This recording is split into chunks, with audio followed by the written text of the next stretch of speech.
মুস্তাজাবুদ দাওয়া, তার দোয়া আল্লাহর কাছে কবুল। হে আলী, তার কাছে তোমরা দোয়া চাইও। হে ওমর, তার কাছে তোমরা সবাই দোয়া চাইও। যে ওমর, আল্লাহর নবী বলেছে ওমর জান্নাতি, নবী ঘোষণা দিয়েছে ওমর জান্নাতি, আবু বকর ফিল জান্নাহ, ওমর ফিল জান্নাহ, ওসমান ফিল জান্নাহ, আলী ফিল জান্নাহ, তলহা ইবনে উবাইদা ফিল জান্নাহ, আব্দুর রহমান ইবনে আউফ ফিল জান্নাহ। এভাবে 10 জন সাহাবীর নামে নবী জান্নাতের ঘোষণা দিয়েছেন। এর মধ্যে একজন হযরত ওমর। ওমরকে বলে, আলীকে বলে তার কাছে দোয়া চাওয়ার জন্য। ওই ব্যক্তি কত মর্যাদাবান, জোরে কোন সুবহানাল্লাহ। কিছুদিন পর আল্লাহর নবীর ইন্তেকালের পর মদিনায় আয়েশা রওজার সামনে দাঁড়াইয়া এমন ভাবে কান্নাকাটি করতেছে, হুফায়া হুফায়া কাঁদতেছে। আলী বুঝতে পারছে নবী যার কথা বলে গেছে উনি মনে হয় ওনার কথাই নবী বলে গেছে।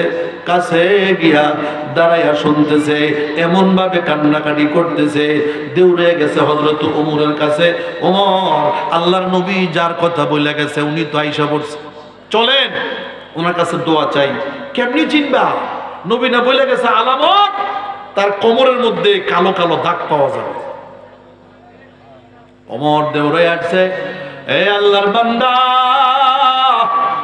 তোমার কোমরের মধ্যে কালো কালো দাগ, একটু দেখবো, কাপড়টা একটু উপরে তোলো।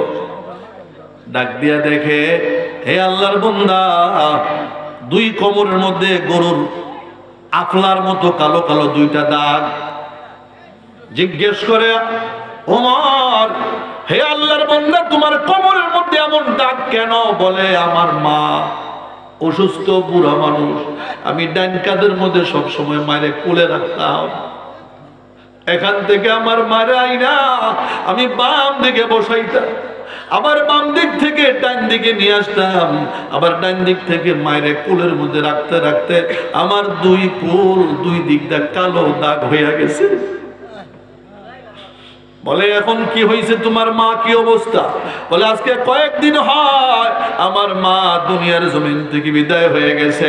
মাকে দাফন কাফন করে মদিনায় চলে আসলাম নবীর জিয়ারত করার জন্য, পাইলাম না, নবীজিরে তো পাইলাম না। হযরত আলী বলে, দাঁড়াও, তোমার মুখের মধ্যে দাঁত নাই কেন? বলে, খবর পাইছি নবী যুদ্ধের ময়দানে দান মোবারক শহীদ হয়ে গেছে। এই খবর পাইয়া আমি মুখে দাঁত রাখতে পারি না, একটা একটা করে আমার দাঁত ভেঙে ফেলে দিয়েছি। নাম কি তোমার? বলে, আমার নাম হলো ওয়াইসুল কারনি। সুবহানাল্লাহ। আমার ভাইয়েরা, বোঝার জন্য বলি, হযরত আলী পার্শ্বে দাঁড়াইয়া চিৎকার দিয়া বলে, আপনি আমাদের জন্য একটু দোয়া করেন। কি বলো তুমি? তোমার জন্য দোয়া করবো? তুমি না জান্নাতি? বলে, জান্নাতি নবী ঘোষণা দিয়েছে, মুস্তাজাবুদ দাওয়া নবী বলে নাই। তোমার কথা বলেছে, তুমি নাকি মুস্তাজাবুদ দাওয়া, তুমি হাত তুললে নাকি আল্লাহ কবুল করে ফেলে। এত বড় মর্যাদাবান হে আল্লাহর বান্দা, একমাত্র মায়ের খেদমতের কারণে, বাবার খেদমতের কারণে আল্লাহ তাকে এমন বড় মর্যাদাবান বানায়া দিছে। আমি হাতে পায়ে ধরে বলে যাই, যাদের মা বেঁচে আছে, বাবা বেঁচে আছে, খেদমত করবা। যুবক ভাই, পাগলামি করবা না, বিবির কথা শুই না পাগলামি করো না। ঘরে মা থাকলে নেয়ামত মনে করবা। মায়ের খেদমত আল্লাহর সন্তুষ্টি, জোরে এখন ঠিক কিনা? মা যদি হাত তুলিয়া আল্লাহর দরবারে দোয়া করে, আল্লাহ নামটা ওলির খাতায় তোমার নাম তুলে দিবি। এই জন্য আমরা ইনশাআল্লাহ মা বাবার খেদমত করবো। রাজি আছি তো ইনশাআল্লাহ? কষ্ট দিব না, এমন কাজ করব না যে আম্মা কষ্ট পায়, এমন কাজ করব না যে আব্বা কষ্ট পায়। আমার ভাইরা, রাজি আছি তো ইনশাআল্লাহ? যাদের মা নাই, যাদের বাবা নাই, কবরে চলে গেছে, তাদের জন্য একটা দরজা খোলা আছে।